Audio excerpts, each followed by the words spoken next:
kami dari kelompok 4 akan mempresentasikan hasil review jurnal kami. Saya sendiri Sita Sabitri sebagai moderator dan teman saya Rini Marcella sebagai presentator pertama dan Belia sebagai presentator kedua. Kepada Rini Marcella saya persilakan. Baik, terima kasih kepada moderator. Baiklah, saya akan menjelaskan yaitu tentang review jurnal kami. Yang pertama yaitu judul. Adapun judul dari review jurnal kami yaitu pelatihan pemanfaatan kotoran ternak sapi sebagai pembuatan biogas untuk mengatasi kelangkaan gas LPG di desa Seimenciring.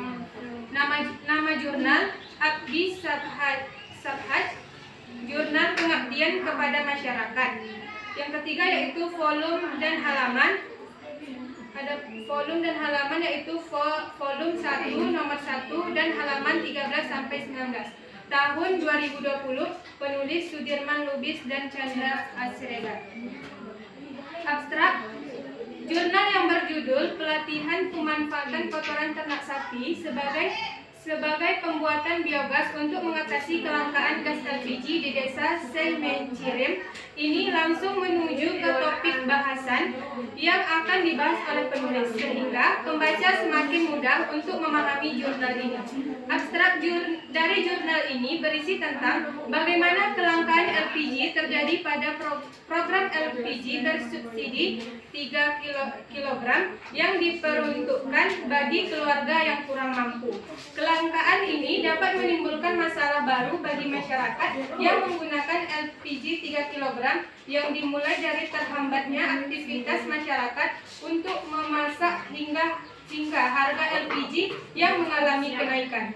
Kenaikan harga ini tentunya akan menambah beban hidup bagi masyarakat yang kurang mampu. Kotoran sapi dapat menghasilkan biogas dengan proses fermentasi atau pencernaan kotoran ternak di dalam tangki pencerna atau digester.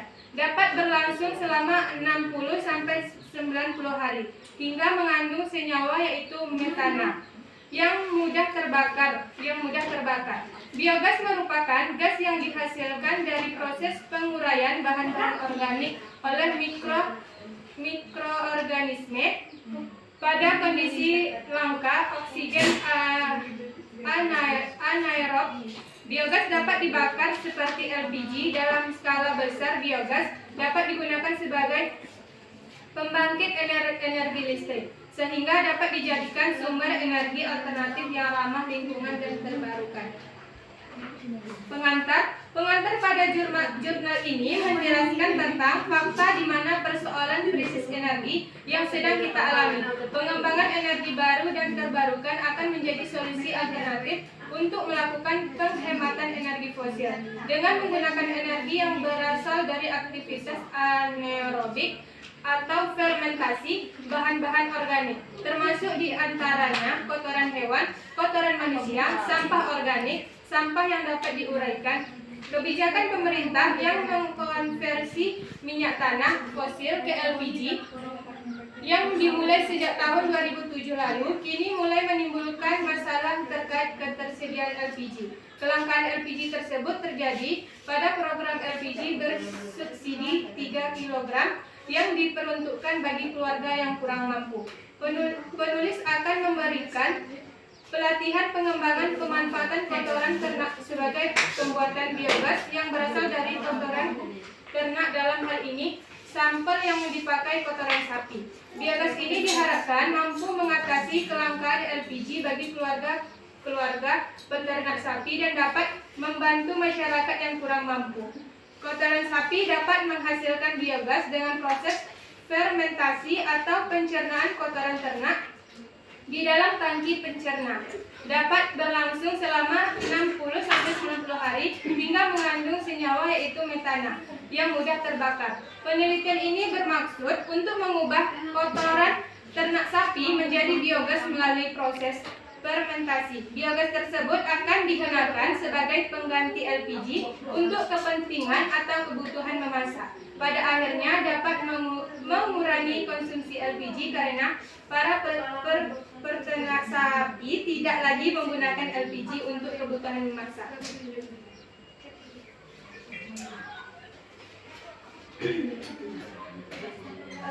Baik, saya akan melanjutkan materi dari presentator yang pertama, yang dimana tujuan penelitian pada jurnal kami yaitu mengembangkan pengetahuan kepada masyarakat tentang pemanfaatan kotoran ternak sapi untuk mengatasi kelangkaan gas LPG. Yang dimana metode penelitiannya yaitu dalam penelitian ini adalah metode pelaksanaan pengabdian kepada masyarakat yang dilakukan pada bulan Oktober tahun 2020. Metode yang digunakan adalah survei, persiapan, pelaksanaan penelitian, dan memberikan penjelasan tentang pemanfaatan kotoran ternak sapi dan biogas. Adapun hasil penelitiannya yaitu menyatakan bahwa produksi biogas mulai terbentuk setelah 24 jam dan pada hari ketiga tekanan 0, karena pada hari ketiga itu kondisi gas telah dikosongkan. Maksudnya adalah untuk mengeluarkan gas yang masih mengandung air dan karbon dioksida, karena gas yang mengandung air dan karbon dioksida tidak dapat dibakar. Kondisi gas mulai naik dari data grafik adalah pada hari fermentasi ke-10 dan terjadi kenaikan lagi yang sampai pada hari 15 sampai 25 yang menandakan bahwa proses fermentasi biogas terjadi secara baik. Tekanan biogas mulai terjadi pada hari kelima dengan tekanan 0,00935 PSI. Hal ini menjelaskan bahwa pada hari kelima sudah terdapat sumber biogas dan terus mengalami kenaikan mencapai hari ke-35 dengan tekanan kurang lebih 0,33791 PSI. Dalam pengujian alat ini dilakukan pada hari ke-35, yaitu dengan membuka keran gas lalu menyalurkan api ke selang nozzle. Gas bisa terbakar dan api menyala kurang lebih 2,5 menit. Hal ini untuk menguji kandungan gas yang dihasilkan dari alat digester kapasitas 200 liter yang telah dirancang dan telah dibuat. Jadi, kesimpulan pada jurnal kami kali ini adalah yang pertama, pada pengujian alat didapat gas pada hari ke-35 sebesar 0,33739 PSI dan api dapat menyala pada hari fermentasi ke-35 dengan durasi nyala kurang lebih 2,5 menit. Yang kedua, nyala api yang terjadi membuktikan bahwa kotoran sapi dapat difermentasi menjadi biogas yang berfungsi sebagai pengganti gas LPG. Yang ketiga, kapasitas drum digester kurang lebih 150 kg belum mencukupi untuk memenuhi kebutuhan rumah tangga. Yang keempat, pencampuran substrat menggunakan EM4 atau efektif mikroorganisme dapat mempercepat proses fermentasi dan pembentukan biogas. Kekuatan pada jurnal kami ini yaitu teori dan model analisis yang digunakan sangat tepat. Yang kedua, abstrak yang ditulis cukup menyeluruh dan mudah dipahami oleh pembaca. Yang ketiga, penulis detail dalam memberikan hasil yang didapat dalam melakukan penelitiannya. Yang keempat, penggunaan bahasa dan analisis yang dilakukan oleh penulis sangat mudah dipahami.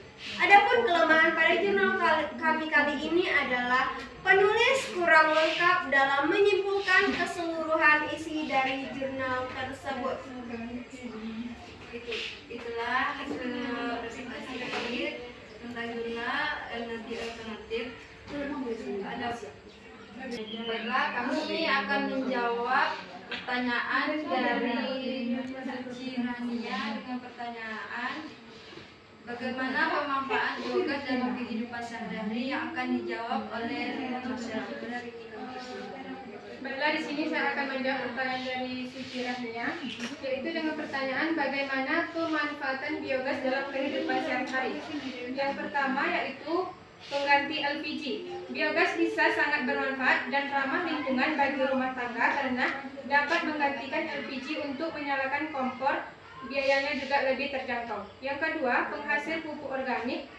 Bagi yang suka berkebun atau bercocok tanam, biogas dapat dimanfaatkan sebagai pupuk organik. Yang ketiga, penggunaan biogas untuk pembangkit listrik. Salah satu cara mengurangi ketergantungan terhadap energi fosil adalah penyediaan energi listrik. Energi biogas dapat menjadi pendukung untuk mewujudkan ketersediaan listrik yang dibutuhkan masyarakat dengan biaya lebih terjangkau.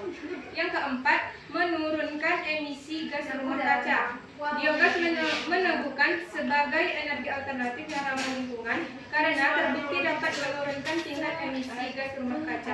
Hal ini karena biogas berasal dari pengolahan limbah.